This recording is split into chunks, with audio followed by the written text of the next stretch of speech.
दोस्तों, हमारे देश में हमेशा देशभक्त को धर्म से ज़्यादा महान माना गया है। आज मैं आपकी एक ऐसे देशभक्त की कहानी बताने जा रहा हूँ, जिसे पढ़कर आपको उस पर ज़रूर गर्व होगा और अपने हिंदुस्तानी होने पर भी।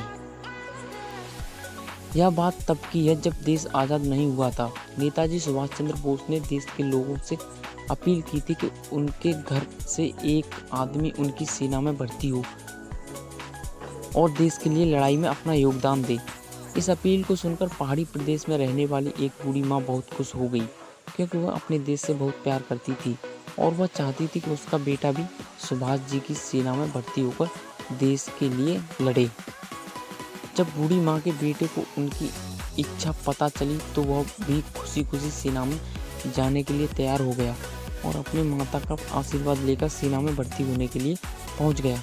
इस सेना में भर्ती होने के लिए कर्नल जब सबसे पूछताछ कर रहा था, तब कर्नल ने लड़के से पूछा कि वह कितने साल का है और उसके घर में कौन कौन है।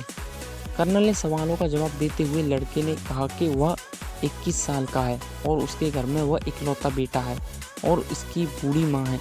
लड़के की बात सुनकर कर्नल ने उसे सेना में भर्ती करने के लिए मना कर दिया, क्योंकि नेताजी सुभाष चंद्र का आदेश था कि घर के इकलौते बेटे को सेना में भर्ती ना किया जाए, जिससे परिवार का सहारा कहीं छिन न जाए।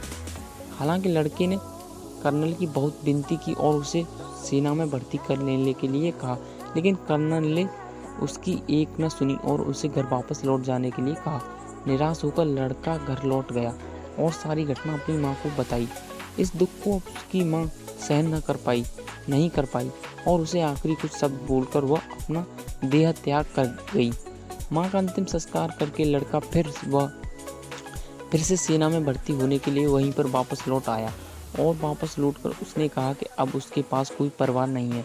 उसके परिवार में एक सदस्य जो उसकी माँ थी, वह भी उसे यह कहकर चली गई है कि आज से उसकी माँ नहीं है, क्योंकि वह उसकी देशभक्त के लिए रास्ते में रोड़ा बन रही है, इसलिए उसे उसकी माँ कहलाने का हक नहीं है और उसकी असली माँ भारत माता है। इन सारी बातों को नेताजी को जब पता चला तो उन्होंने इस देशभक्त को श्रद्धांजलि दी और उनके बेटे को सेना में भर्ती कर लिया। उन्हें कप्तान की पोस्ट पर नियुक्त कर दिया। दोस्तों, यह होती है सच्ची देशभक्ति और यह होता है देश के लिए बलिदान। घरों पर झंडे लगाने से या स्पीकर पर देशभक्ति के गाने बजाने से देशभक्ति साबित नहीं होती। देशभक्त के दिलों दिमाग सब जगह देश छाया रहता है। भारत में ऐसे देशभक्तों की कोई कमी नहीं है। ऐसे देशभक्तों को सलाम, भारत माता को सलाम।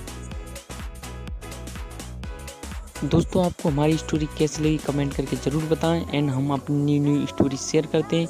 हमारे साथ ज़रूर जुड़ें और अपने सभी दोस्तों को स्टोरी शेयर करें। धन्यवाद।